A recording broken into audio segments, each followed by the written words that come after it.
안녕하세요. 컴퓨터 네트워크 조교를 맡고 있는 석사과정 조창환입니다. 이번 튜토리얼에서는 소켓 프로그래밍의 전반적인 설명을 드리고자 합니다. 이번 튜토리얼에서는 소켓과 소켓을 어떻게 실행시키는지, 그리고 소켓을 이용해서 어떻게 통신을 만들어내는지, 그리고 셀렉트 함수에 대해서 다루고, 맨 뒷부분에 실제 제 우분투 환경에서 코드를 실행하는 방법에 대해서 말씀드리도록 하겠습니다. 실행하고 결과에 대해서 한번 보여드리도록 하겠습니다. 먼저 소켓은 주로 네트워크 소켓이라고 알려져 있습니다. 이제 컴퓨터 간에 아니면 컴퓨터 안에서 두 프로그램이 이제 네트워크를 통해서 통신을 수행할 수 있도록 양쪽에 생성되는 링크 단자인데요. 두 소켓이 만약에 연결된다면 서로 다른 프로세스끼리 데이터를 전달할 수 있습니다. 소켓은 주로 클래스로 선언이 되고 클래스 안에 작성된 메소드들을 이용해서 저희가 작동시키게 됩니다. 그리고 커널은 TCP/IP 등의 네트워크 프로토콜로 소켓을 관리하게 됩니다. 이제 파이썬에서 소켓 프로그램을 하기 위해서는 몇 가지 단계들이 필요합니다. 첫 번째로 파이썬 3의 기본 내장 모듈인 소켓을 불러야 됩니다. 그 임포트를 이용해서 소켓을 불러오고 소켓이라는 모듈 안에 다시 소켓이라는 함수가 메소드로 선언이 되어 있을 텐데요. 이제 저희가 SS 뜻은 저는 서버 소켓이라고 의미를 뒀는데 SS라는 변수 안에 소켓 모듈에 소켓 메소드를 불러와서 거기서 반환되는 리턴 값을 SS에 저장되어야 됩니다. 여기서 소켓 함수에 들어가는 이제 전달인자 같은 경우 IP 버전 4를 사용하고 데이터 전송 타입으로는 스트림을 사용하겠다는 의미를 갖습니다. 그래서 대부분의 소켓에서 파라미터로 많이 사용되는 그런 두 가지 전달 인자인 것을 말씀드립니다. 이제 저희는 addr이라는 어드레스라는 변수에 IP 번호와 포트 번호를 튜플 형식으로 저장을 해야 됩니다. 그리고 ss 소켓 함수로부터 리턴 값을 받은 ss라는 변수가 bind라는 함수, 즉 소켓을 여는 함수인데요. 그것을 쓸 때 어드레스, IP와 포트를 튜플 형식으로 전달받아서 그걸 이용해서 소켓을 열게 됩니다. 저는 이제 127.0.0.1이라는 것은 이제 로컬호스트 그 컴퓨터 내부에서의 로컬 주소이기 때문에 저는 같은 컴퓨터 내에서 두 개의 터미널로 프로그램을 실행시킬 거기 때문에 로컬 IP를 지정을 해줬고 포트는 8001번을 한 이유는 제가 확인해 보니까 우분투 상에서 포트 번호 1023번까지가 슈퍼 권한 없이는 접속할 수 없도록 이제 퍼미션 디나이드가 뜨더라고요. 그래서 저 같은 경우는 이제 넉넉하게 8000번대로 했는데 뭐 1024번 이상 번호를 자유롭게 부여하시면 됩니다. 그래서 포트 번호에 따라서 소켓이 달라지기 때문에 유의하시면 되겠습니다. 이제 만약 서버 소켓에서 바인드라는 어드레스에 대한 바인드 함수로 이제 소켓을 생성했다면 이제 클라이언트에서는 같은 IP, 같은 포트로 connect라는 함수를 써서 접속 요청을 해야 됩니다. 서버에서 소켓을 생성하고 난 뒤에 클라이언트로부터의 접속 요청을 받기 위해서는 listen이라는 함수를 사용해야 됩니다. listen이라는 함수를 사용하면은 그 상태를 듣고 있는 상태가 되고요. 이제 클라이언트로부터 요청이 왔을 때 저희는 accept 함수를 사용해서 수락을 할 것입니다. accept 함수를 사용하게 되면 그때의 return 값으로는 접속을 요청한 클라이언트에 대한 정보들이 담겨 있고 만약에 자세한 정보를 알고 싶다면은 print 함수를 이용해서 new client address 등을 출력해 보시기를 추천드립니다.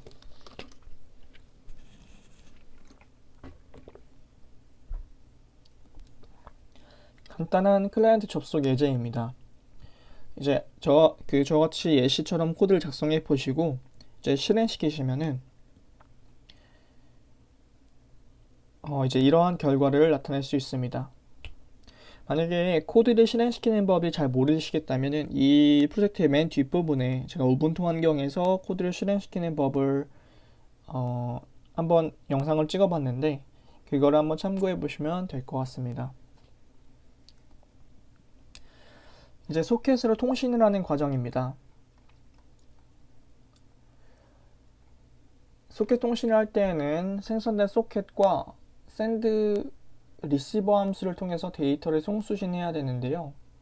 이제 파이썬 3에서 그 send와 receive 함수를 쓸 때 바이트 형태로 송수신함으로 인코드와 디코드 함수가 추가적으로 사용되어야 되는데 그것은 저의 예시를 확인해 보시면 될 것 같습니다.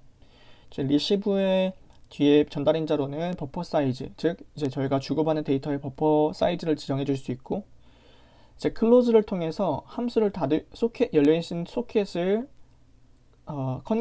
커넥션을 끊을 수 있습니다. 안전하게 소켓을 열고 닫는 과정에서는 클로즈 함수를 사용하시는 것이 안전하기 때문에 사용하시기를 추천드립니다. 그리고 소켓에 대한 더 정보를 얻고 싶다면 파이썬 3 더큐먼트 중 소켓 모듈 부분을 확인하시면 되겠습니다. 마찬가지로 예시 코드를 작성해서 데이터 송수신하는 것을 시도해 봤고 제가 예시를 이제 단계별로 쌓아 놓는데 약간 세부적으로 약간 다른 부분들이 있습니다. 예를 들면은 그 두 번째 지금 클라이언트 쪽을 보면은 메시지를 수신했을 때 바이트 형식이기 때문에 앞에 B라는 이제 문자가 붙게 되는데 맨 뒤에 있는 스켈레톤 코드에서는 애초에 디코드된 메시지를 처리하기 때문에 이 부분이 좀 달라지게 됩니다. 그걸 명심하시면 그냥 참고하시면 되겠습니다.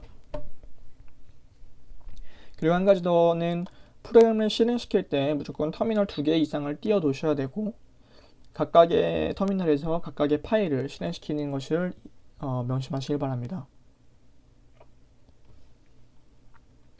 이제 저희가 소켓을 열고 닫고 접속해서 메시지를 보내는 것까지 해봤는데 아직 조금 더 남아 있습니다.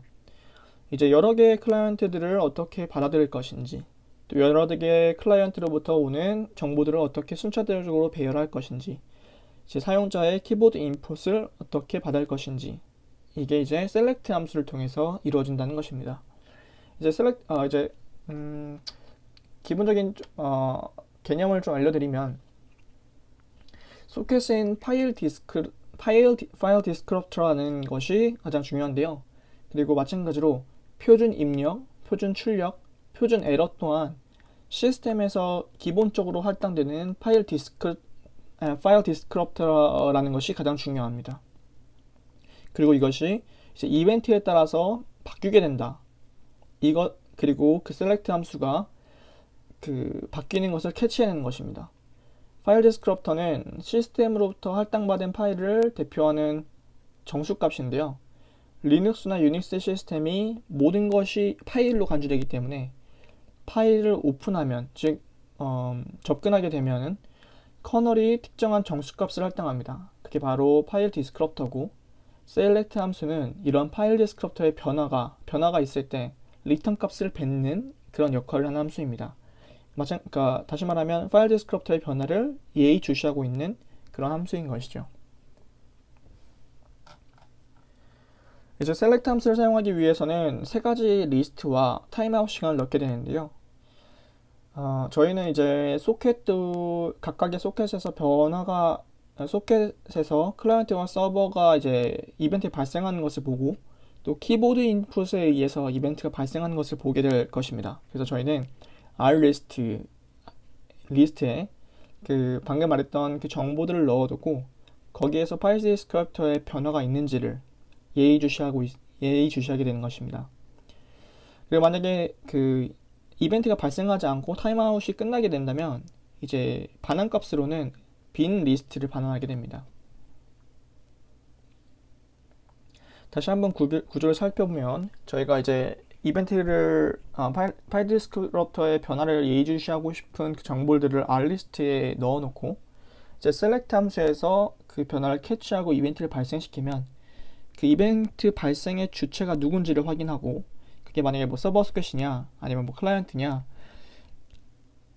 아니면은 뭐 키보드 인풋이냐 이렇게 그 상황에 따라서 대처를 하게 되는 것입니다. 만약에 저 같은 경우는 이제 그 이슈를 만들어낸 애들을 프린트해 봄으로써 걔가 이제 누군지를 확인해보는 디버깅 과정을 거쳤습니다. 이제 이것이 이제 최종 스켈레톤 코드가 될 텐데요.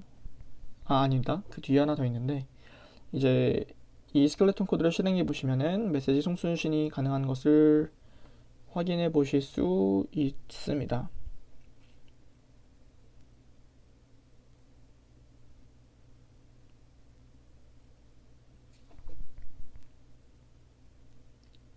이제 전체적인 프로젝트 개요를 다시 한번 말씀드리겠습니다. 구현해야 될 기능은 채팅 프로그램을 만드는 것이 저희의 목적인데요. 이제 마스터 서버와 클라이언트가 구분이 되고, 마스터 서버는 채팅방을 관리하는 프로그램입니다. 그래서 맨 처음에 이제 프로그램을 시작하게 되면은 이제 마스터 서버는 채팅방의 목록을 이제 관리하고 있고, 모든 클라이언트들은 각자의 방을 만들 수 있어야 됩니다. 그리고 각자의 방을 만들 수 있어야 되고, 그 만들어진 방에 대해서는 서버에게 공지를 해야 됩니다. 그리고 대기실에 있는 클라이언트들은 만들어진 방을 확인하고 거기로 입장할 수 있으며, 만약 같은 방에 입장해 있는 클라이언트들 사이에서는 채팅이 가능해야 됩니다. 그리고 만약에 제가 한 명의 클라이언트에게만 메시지를 보내고 싶다면 귓속말 기능을 사용할 수 있어야 됩니다. 또한 마스터는 생성된 방을 확인하고 폭파시킬 수 있습니다. 만약에 폭파가 된다면 그 방에 있는 채팅방에 있는 사람들은 모두 대기실로 빠져나오게 됩니다. 구조는 처음에 프로그램을 실행을 시키면 이제 모든 마스터와 클라이언트들은 모든 서버와 클라이언트들은 연결되어 있는 상태여야 될 것입니다. 그래야만 방을 요청하고 내가 방을 만들겠다는 것을 이제 공지를 할 수 있기 때문이겠죠. 그래서 첫 번째 클라이언트가 이제 방을 만들면 서버에게 그걸 알려주고, 서버는 방 리스트를 관리하게 됩니다. 그럼 이제 두 번째 클라이언트는 만들어진 방이 뭐가 있니? 이렇게 물어볼 수 있겠죠. 그러면 이제 서버는 그걸 알려줄 것이고, 클라이언트는 그 룸 이름을 보고서는 이제 그 방에 접속했다는 요청을 보내게 됩니다. 요청이 허락이 되면 같은 방에 접속할 수 있는 것입니다. 이제 채팅하는 방법에 대해서 방식이 여러 개가 있을 수 있겠지만, 제가 이제 한 가지 팁으로 드리고 싶은 방식은, 이제 클라이언트가 이제 방장과 일반 클라이언트를 구분하겠습니다. 일반 클라이언트나 방장이 메시지를 쳤을 때 이제 방장은 그 메시지를 들을 수 있어야 됩니다. 그리고 받은 메시지를 모든 클라이언트에게 브로드캐스트를 해준다면 이제 각자의 클라이언트가 한 말이 모든 사람들에게 전달이 되는 방식이겠죠. 그리고 아까 방금 조금 넘겨왔는데, 방을 만들거나 방에 접속할 때는 닉네임을 지정할 수 있으며, 그 닉네임은 이제 클라이언트의 고유 이름이 되는 것입니다. 그리고 귓속말 기능도 그 닉네임을 토대로 특정 닉네임을 가진 사람에게 귓속말을 하겠다. 그렇게 된다면 그러면 그 클라이언트가 말한 말은 다른 사람에게는 들리지 않고 그 특정 닉네임을 가진 사람에게만 전달되게 됩니다. 첫 번째 방 외에도 두 번째 방도 만들어질 수 있어야 됩니다. 그래서 방이 공존할 수 있어야 되고, 각 클라이언트는 한 개의 방에만 들어갈 수 있는 것을 원칙으로 하겠습니다. 그래서 두 번째 방에서 대화한 내용들이 첫 번째 방에서는 보이지 않게 되는 것입니다. 그 마스터는 방을 폭파할 수 있는 kill 명령어를 이용해서 방을 폭파할 수 있는 기능을 가지고 있습니다. kill 명령어를 이용한다면 그 방을 폭파시키고, 그 클라이언트들은 안전하게 waiting state, 즉 대기실로 이동할 수 있어야 됩니다.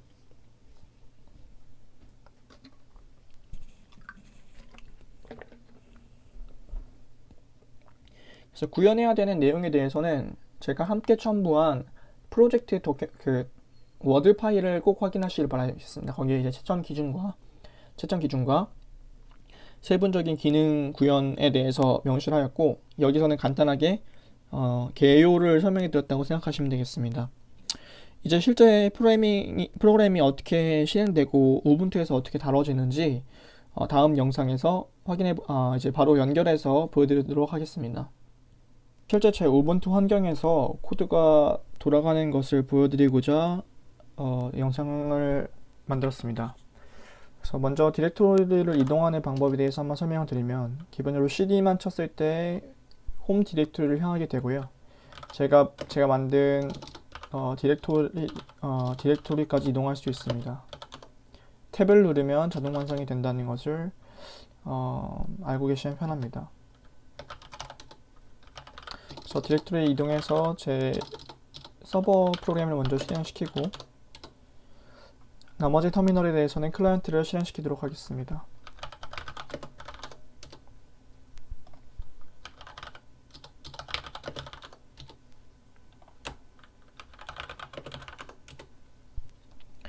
이제 서버의 클라이언트들이 다 접속이 해 있는 상태고, 이제 현재는 만들어진 방이 없기 때문에 마스터와 클라이언트 각각 룸 리스트를 요청했을 때 없다는 것을 알 수 있습니다. 그리고 만약 첫 번째 클라이언트가 방을 만들고 싶을 때는 join 커맨드를 이용하고 이 룸 이름과 자기의 닉네임을 설정하게 됩니다.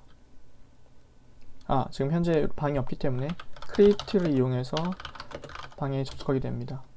그럼 만들어진 방의 목록은 리스트를 통해 볼 수 있고, 두 번째 클라이언트는 join 명령어를 이용해서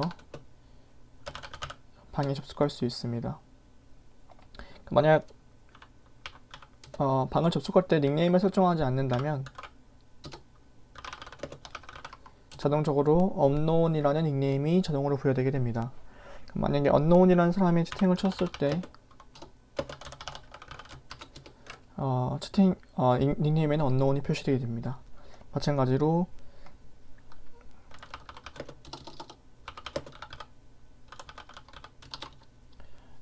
채팅을 칠 때는 닉네임과 함께 메시지가 표시되게 됩니다. 만약에 귓속말 기능을 사용하고 싶다면 whisper라는 명령어를 사용해도 되고, whisper 다음 닉네임 그리고 간단한 메시지가 들어갈 수 있겠습니다. 그때는 그 닉네임이 대상자가 되지 않은 사람들에게는 메시지가 보이지 않습니다. 반대로 이쪽에서도 조에게 답장할 수 있겠죠. 만약에 방을 나가고 싶다면 exit 명령어를 통해서 방을 안전하게 나갈 수 있습니다. 만약에 방장이 아닌 일반적인 방에 들어온 클라이언트가 방을 나가면 그 클라이언트는 이제 대기실에 다시 입장하게 되고, 방이 폭파되지 않으나 만약에 방을 만든 방장이 나가게 되면 방은 자동으로 폭파되게 됩니다. 그래서 방이 없어지게 되고요. 만약에 안전하게 대기실로 돌아온 클라이언트들은 두 번째 방을 만들거나 첫 번째 방과 두 번째 방이 공존할 수도 있습니다. 그래서 두 번째 방을 만들고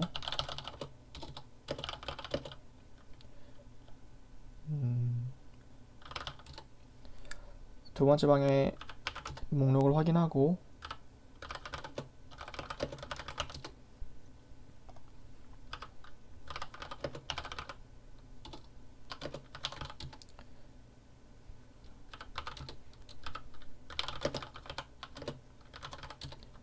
마찬가지로 채팅이 가능하게 됩니다. 이때 만약에 마스터가 방을 폭파하고 싶다면 방의 목록을 확인한 다음에 kill 명령어를 통해서 방을 폭파할 수 있습니다. 만약에 방을 폭파시키면은 모든 클라이언트들은 안전하게 대기실로 돌아오게 되고요. 그리고 이제 방은 존재하게 되지 않습니다. 프로그램을 종료하고 싶을 때는 마찬가지로 지금 대기실에서 exit를 이용하면 아예 프로그램을 종료시킬 수 있고요. 만약에 서버가 프로그램을 종료하게 된다면 서버가 끝날 뿐만 아니라 모든 프로그램이 종료되게 됩니다. 이와 같은 기능을 구현하시면 되고, 한 가지 유의하실 점이 소켓을 열었을 때 닫는다는 것, 그리고 안전하게 종료될 수 있도록 예외 처리 같은 것을 잘 해주시는 것이 약간 이번 프로젝트의 가장 중심 사항은 아닐지 모르겠지만 기본적으로 프로그램 작성하실 때 유의해야 될 점이라는 걸 명심하셨으면 좋겠습니다. 이상입니다. 감사합니다.